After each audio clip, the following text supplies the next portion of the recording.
नमस्कार दोस्तों, समस्याएं आपकी समाधान हमारा के YouTube चैनल में मैं एस्ट्रोलॉजर जतिन सहगल आप सभी लोगों का स्वागत करता हूं। दोस्तों, निरंतर बात करते चले जा रहे हैं बृहस्पति महाराज के गोचर के बारे में, जो कि 1 मई सन 2024 को मेष राशि छोड़ करके वृषभ राशि में प्रवेश करेंगे और 14 मई सन 2025 तक वो इसी राशि में रहेंगे।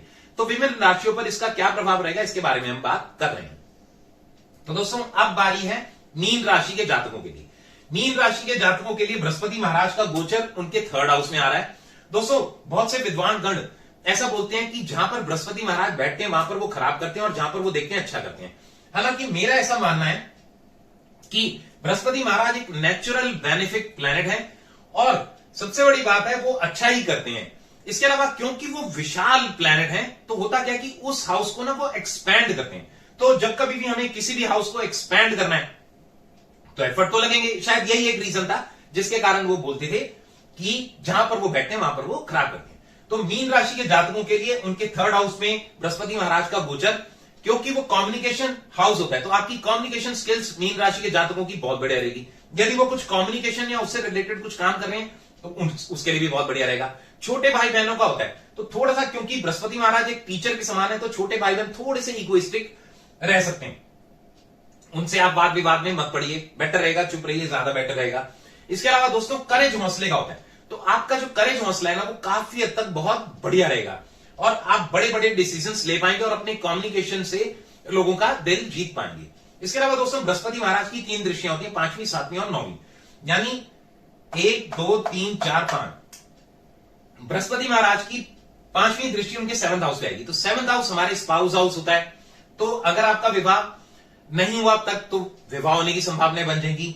हमारी डेली इनकम का होता है, डेली इनकम बढ़ने की संभावनाएं हो जाएंगी।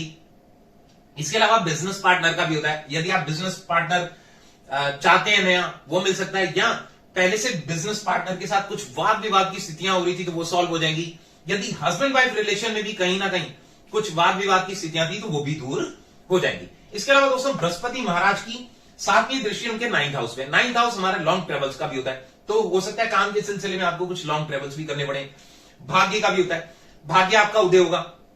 क्यों? क्योंकि भाई हस्बैंड वाइफ रिलेशन अच्छे हो जाते हैं, या मैरिज हो जाती है, या बिजनेस पार्टनर से सॉल्व हो जाता है, या ओवरऑल आपकी इनकम बढ़ जाती है, तो डेफिनेटली ये आपका भाग्य उदय ही माना जाएगा। इसके अलावा दोस्तों, बृहस्पति महाराज की 9वीं दृष्टि यानी 7 8 9वीं दृष्टि आपके 11th हाउस। 11th हाउस आपका डिजायर, एम्बिशन, स्वयं कमाया हुआ धन, बड़े भाई बहनों से भी रिलेशन अच्छे हो जाएंगे।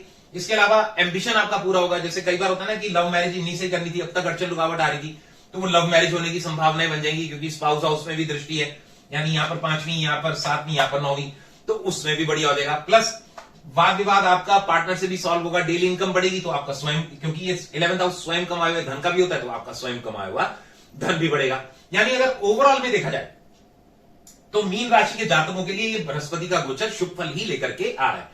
पर दोस्तों, जैसा मैंने बोला, ये जो गोचर होता है वो केवल हमें डिलीवर करने आते हैं। सबसे पहले हमारी जन्म कुंडली ही काम करती है, जो कि जन्म तिथि, जन्म समय, जन्म स्थान के अनुसार तैयार की जाती है, और उसमें प्रेजेंटली चल रही महादशा, अंतरदशा, प्रत्यंतरदशा।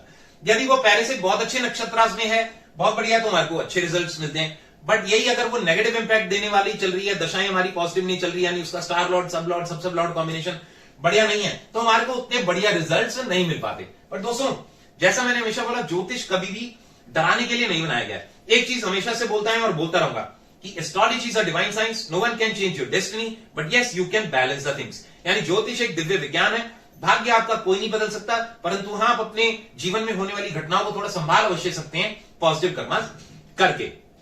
तो जितने भी मीन राशि के जातक हैं, यदि उनको लग रहा है कि ये गोचर का उतना बढ़िया फल उनको नहीं आ रहा, कुछ ना कुछ अड़चने रुकावटें अभी भी बनी हुई है, तो उनके लिए बहुत बढ़िया क्या रहेगा कि वो हर थर्सडे को चने की दाल या बेसन या केले का दान किसी गरीब जरूरतमंद को करें, इससे बेटर होता चला आएगा।